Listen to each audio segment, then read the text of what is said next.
मान्यवर वंदनीय गुरुवर्य आणि या स्वतंत्र भारताचे भावी नागरिक असणाऱ्या माझ्या सर्व सुजाण बंधू भगिनींनो, आज राष्ट्रगौरवाचा हा देखणा सोहळा साजरा करण्यास आपण सारे पवित्र ज्ञान मंदिराच्या प्रांगणात जमलो आहोत। सर्वप्रथम देशाचा मान, अभिमान व सर्वोच्च सन्मान असणाऱ्या माझ्या तिरंगाला माझे वंदन। आपणास मनापासून शुभेच्छा आणि माझ्या भारत मातेचा विजय असो।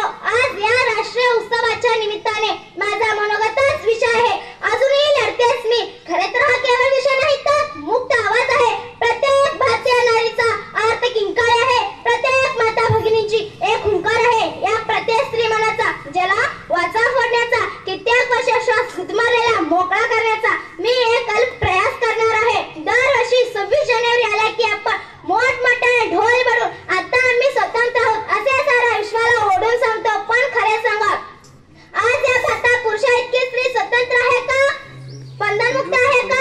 पुन्हा 26 जानेवारी आला की गर्वाने सांगतो आता आम्ही एका गौरवशाली लोकशाही राष्ट्रात राहतो।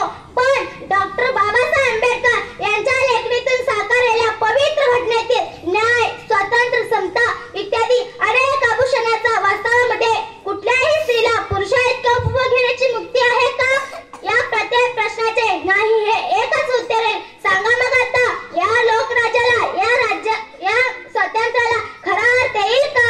देशाच्या स्वातंत्र्याला जरी आज 7 दशके लोटली असली तरी आज भारतीय स्त्री झगडत आहे, लढत आहे एका नव्या स्वातंत्र्यासाठी आणि आपल्या अस्तित्वासाठी। स्वराज्यात स्त्री जातीवर अत्याचार कमी होणे तर दूरच, तो दिवसेंदिवस वाढतच चाललाय। रोज पेपर उघडून पाहवा तर रोज कुठल्या तरी निष्पाप, निर्भया झालेल्या अमानवी अत्याचाराचे शोकार वास्तव वाचण्यास मिळते।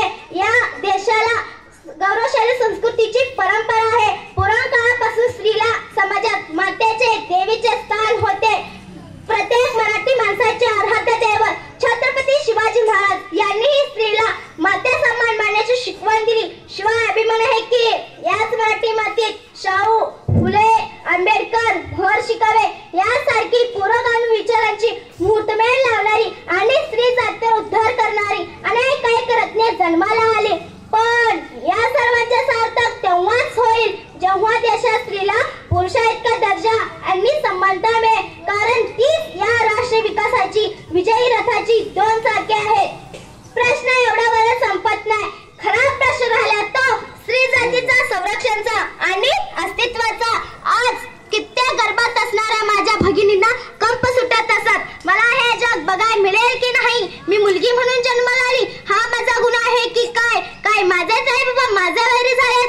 आज या पवित्र दिनी माझ्या सर्व वडीलधाऱ्यांना, आयांना व ज्येष्ठ बंधूंना माझा ठोक प्रश्न आहे, स्वतःच्या मुलीच्या जीवनाशी आपण हा अघोरी खेळ का खेळत आहात? तुमच्या पोटच्या गोळ्याला मारू नका असं शासनाला विनंती करून सांगायला आज करोडो रुपये खर्च करावे लागत आहेत। इतक्या पैदर झाला आहोत का आपण? स्वार्थी झालो आहोत का सारे? एकीकडे सत्तेची चाल बंद केली म्हणून डांगोरा पिटायचा आणि दुसरीकडे अशी छुपी क्रूर प्रथा सुरू करायची, हे या देशाच्या संस्कृतीला शोभनीय आहे का? एक माणूस म्हणून याचा खेळ कसा काय वाटत नाही? हे सर्व थांबण्यास, बदलण्यास कायद्याची गरज नाही तर गरज आहे आपल्या विचारात बदल करण्याची। जन्म देणारी हे स्त्रीच असते, तरीही या गर्भकाळात मला मुलगी झाली तर या विचाराने चिंता करत असते। मुलगा झाला तरच आनंदोत्सव साजरा करायचा, पेढे वाटायचे, इतकेच काय? पेढे देताना कोणी म्हटले अहो पेढ्याला मुलगा झालाय, समोरचा माणूसही आपसुकच म्हणतो अरे वा बरे झाले, म्हणजे मुलगी झाली असती तर वाढ झाली असते का? आपल्या भावना इतक्या बोलतात झाल्या आहेत का?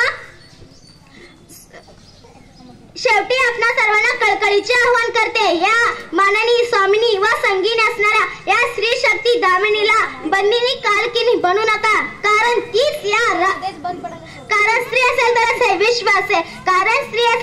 विश्वास आहे, म्हणूनच तर म्हणतात तुझा वाचून ना कुठला जीव, तुझा वाचून ना कुठली न्यू, तुझा वाचून ना कुठला जीव, तुझा वाचून ना कुठली न्यू। वंदित तुझला हे श्री शक्ती, वंदित तुझला हे श्री शक्ती, तुझ्या बाई कुठला चंदन कुठला शिव, यासाठीच वाळूच्या कणातून, कणाच्या रेणूतून, मानवाच्या मनातून, मनाच्या स्पंदनातून एक निश्चय करूया, लेख वाचूया, देश वाचूया। इतक्या बरोबर मी विराम घेते। जय हिंद, जय महाराष्ट्र।